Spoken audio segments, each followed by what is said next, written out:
ನಾವು ಯಾವುದೋ ಹಳ್ಳಿಲಿದ್ದೀವಿ, ನಮ್ಮೂರಲ್ಲಿ ಎಷ್ಟು ದೊಡ್ಡ ಸುದ್ದಿ ನಡೆಯುತ್ತೆ, ಆದರೆ ಒಂದಿನನೂ ಟಿವಿಲಿ ಬರೋದೇ ಇಲ್ಲ ಅನ್ನುವಂಥ ಕಂಪ್ಲೇಂಟ್ ನಿಮ್ದಿರ್ಬೋದು. ಆದರೆ ಇನ್ಮುಂದೆ ಈ ಥರದ ಕಂಪ್ಲೇಂಟ್ ಬರೋದಕ್ಕೆ ಸಾಧ್ಯನೇ ಇಲ್ಲ. ಯಾಕಂದ್ರೆ ರಾಜ್ಯದ ಮೂಲೆ ಮೂಲೆಗಳಲ್ಲಿ ನಡೆದ ಬೆಳವಣಿಗೆ ಮೇಲೆ ನಾವು ಕಣ್ಣಿಟ್ಟಿದ್ದೇವೆ. ಎಲ್ಲ ಸುದ್ದಿಗಳನ್ನ ನಿಮ್ಮೆದುರು ತಂದಿಡ್ತಾ ಇದ್ದೇವೆ. ಮನೆಯಲ್ಲೇ ಕುಳಿತು ಬ್ರೇಕ್ಫಾಸ್ಟ್ ಅನ್ನ ಮಾಡ್ತಾ ನಿಮ್ಮೂರಿನ ಸುದ್ದಿಯನ್ನೇ ನೀವು ನೋಡಬಹುದು. ಇದುವೇ ಬ್ರೇಕ್ಫಾಸ್ಟ್ ಎಕ್ಸ್ಪ್ರೆಸ್. ಬೆಂಗಳೂರಿನ ಜನರಿಗೆ ಮತ್ತೊಂದು ದರ ಏರಿಕೆಯ ಬಿಸಿ ತಟ್ಟಿದ್ದು ಆಟೋ ಪ್ರಯಾಣ ದರ ಹೆಚ್ಚಿಸಿ ಬೆಂಗಳೂರು ನಗರ ಜಿಲ್ಲಾಧಿಕಾರಿ ಆದೇಶ ಹೊರಡಿಸಿದ್ದಾರೆ. ಬೆಂಗಳೂರಿನಲ್ಲಿ ಸದ್ಯ 2 ಕಿಲೋಮೀಟರ್ ಪ್ರಯಾಣಕ್ಕೆ ಆಟೋ ಮೀಟರ್ 30 ರೂಪಾಯಿ ಕನಿಷ್ಠ ದರ ಇದ್ದು, ಇದೀಗ ಆ ದರವನ್ನ 36 ರೂಪಾಯಿಗೆ ಏರಿಕೆ ಮಾಡಲಾಗಿದೆ. ಈ ನೂತನ ದರ ಆಗಸ್ಟ್ 1ರಿಂದ ಜಾರಿಗೆ ಬರಲಿದೆ. ಕನಿಷ್ಠ ಪ್ರಯಾಣ ದರ ಬಳಿಕ ಪ್ರತಿ ಕಿಲೋಮೀಟರ್ಗೆ 15 ರೂಪಾಯಿನಿಂದ 18 ರೂಪಾಯಿಗೆ ಏರಿಕೆ ಮಾಡಲಾಗಿದೆ.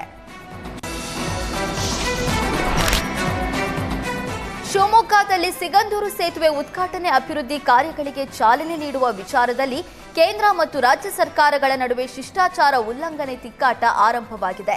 ಈ ಸಂಬಂಧ ಮುಖ್ಯಮಂತ್ರಿ ಸಿದ್ದರಾಮಯ್ಯ ಪ್ರಧಾನಿ ಮೋದಿಗೆ ಪತ್ರ ಬರೆದು ಆಕ್ಷೇಪ ವ್ಯಕ್ತಪಡಿಸಿದ್ದಾರೆ. ಈ ವಿವಾದಕ್ಕೆ ಎಕ್ಸ್ ಖಾತೆಯಲ್ಲಿ ಸ್ಪಷ್ಟನೆ ನೀಡಿದ್ದ ನಿತಿನ್ ಗಡ್ಕರಿ, ಮುಖ್ಯಮಂತ್ರಿ ಸಿದ್ದರಾಮಯ್ಯ ಅವರಿಗೆ ಜುಲೈ 11ರಂದು ಅಧಿಕೃತ ಆಹ್ವಾನ ನೀಡಲಾಗಿದೆ. ಕಾರ್ಯಕ್ರಮದ ಅಧ್ಯಕ್ಷತೆ ವಹಿಸುವುದಕ್ಕೆ ಅವರನ್ನು ಆಹ್ವಾನಿಸಲಾಗಿತ್ತು. ಒಂದ್ ವೇಳೆ ಭೌತಿಕವಾಗಿ ಸಾಧ್ಯವಾಗದಿದ್ರೆ ವರ್ಚುವಲ್ ಮೂಲಕ ಉಪಸ್ಥಿತರಿರುವಂತೆ ಕೋರಿ ಪತ್ರವನ್ನು ಬರೆಯಲಾಗಿದೆ. ಕೇಂದ್ರ ಸರ್ಕಾರ ಶಿಷ್ಟಾಚಾರ ಎತ್ತಿ ಹಿಡಿಯುತ್ತೆ. ಅಲ್ಲದೆ ರಾಜ್ಯ ಸರ್ಕಾರ ಮತ್ತು ಮುಖ್ಯಮಂತ್ರಿಯವರ ಕೊಡುಗೆ ಮತ್ತು ಸಹಕಾರವನ್ನ ನಿರಂತರವಾಗಿ ಶ್ಲಾಘಿಸುತ್ತೆ. ಒಕ್ಕೂಟ ವ್ಯವಸ್ಥೆ ಮತ್ತು ಎಲ್ಲ ರಾಜ್ಯಗಳೊಂದಿಗೆ ಸಮನ್ವಯಕ್ಕೆ ಬದ್ಧವಾಗಿದೆ ಅಂತ ತಿಳಿಸಿದ್ರು. ಇದಕ್ಕೆ ಮತ್ತೆ ಸಿದ್ದರಾಮಯ್ಯ ತಿರುಗೇಟು ನೀಡಿದ್ದಾರೆ. ಸಾಗರ ಕಾರ್ಯಕ್ರಮ ನಿಗದಿ ಅಥವಾ ಆಹ್ವಾನ ಪತ್ರಿಕೆ ಮುದ್ರಿಸೋದಕ್ಕಿಂತ ಮುಂಚೆ ನನ್ನನ್ನ ಅಥವಾ ನನ್ನ ಸಚಿವಾಲಯವನ್ನ ಸಂಪರ್ಕ ಮಾಡಿಲ್ಲ. ಕರ್ನಾಟಕ ಜನರ ಸೇವೆಯಲ್ಲಿ ಕೇಂದ್ರ ಸರ್ಕಾರದ ಪಾಲುದಾರಿಕೆ ಹೊಂದೋದಕ್ಕೆ ನಾನು ಬಯಸ್ತೇನೆ ಅಂತ ಹೇಳಿದ್ದಾರೆ. ಪಂಚಭಾಷಾ ತಾರೆ ಕಪ್ಪು ಬಿಳುಪಿನ ಕಾಲದಲ್ಲೇ ಚಿತ್ರರಂಗದಲ್ಲಿ ಧ್ರುವ ತಾರೆಯಾಗಿ ಮಿಂಚಿದ ಮೇರು ನಟಿ ಅಭಿನಯ ಮುಗಿಸಿ ಇಹಲೋಕ ತ್ಯಜಿಸಿದ್ದಾರೆ.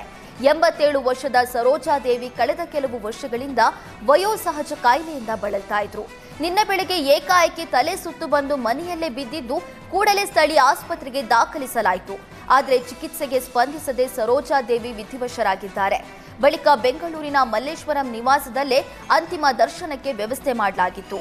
ಸರೋಜಾದೇವಿ ನಿಧನ ಸುದ್ದಿ ಕೇಳ್ತಾ ಇದ್ದಂತೆ ಚಿತ್ರರಂಗದ ಗಣ್ಯರು, ನಟ ನಟಿಯರು, ರಾಜಕೀಯ ನಾಯಕರು ಸೇರಿದಂತೆ ಸಾರ್ವಜನಿಕರು ಸರೋಜಾದೇವಿಯ ಅಂತಿಮ ದರ್ಶನ ಪಡೆದರು. ಇಂದು ಬೆಳಗ್ಗೆ 11:30ಕ್ಕೆ ರಾಮನಗರ ಜಿಲ್ಲೆಯ ಚನ್ನಪಟ್ಟಣದ ಹುಟ್ಟೂರು ದಶಾವರದಲ್ಲೇ ಸರೋಜಾದೇವಿ ಅಂತ್ಯಕ್ರಿಯೆ ನಡೆಯಲಿದೆ. ಪುತ್ರ ಗೌತಮ್ ಅಂತಿಮ ಸಂಸ್ಕಾರ ನೆರವೇರಿಸಲಿದ್ದು, ತಾಯಿ ಸಮಾಧಿ ಪಕ್ಕದಲ್ಲೇ ಸರೋಜಾದೇವಿ ಅಂತ್ಯಕ್ರಿಯೆಗೆ ತಯಾರಿ ನಡೆದಿದೆ. ಅಂತ್ಯಕ್ರಿಯೆಗೂ ಮುನ್ನ ಕೆಲ ಕಾಲ ಗ್ರಾಮಸ್ಥರು, ಕುಟುಂಬಸ್ಥರಿಗೆ ಅಂತಿಮ ದರ್ಶನಕ್ಕೆ ಅನುವು ಮಾಡಿಕೊಡಲಾಗುತ್ತೆ.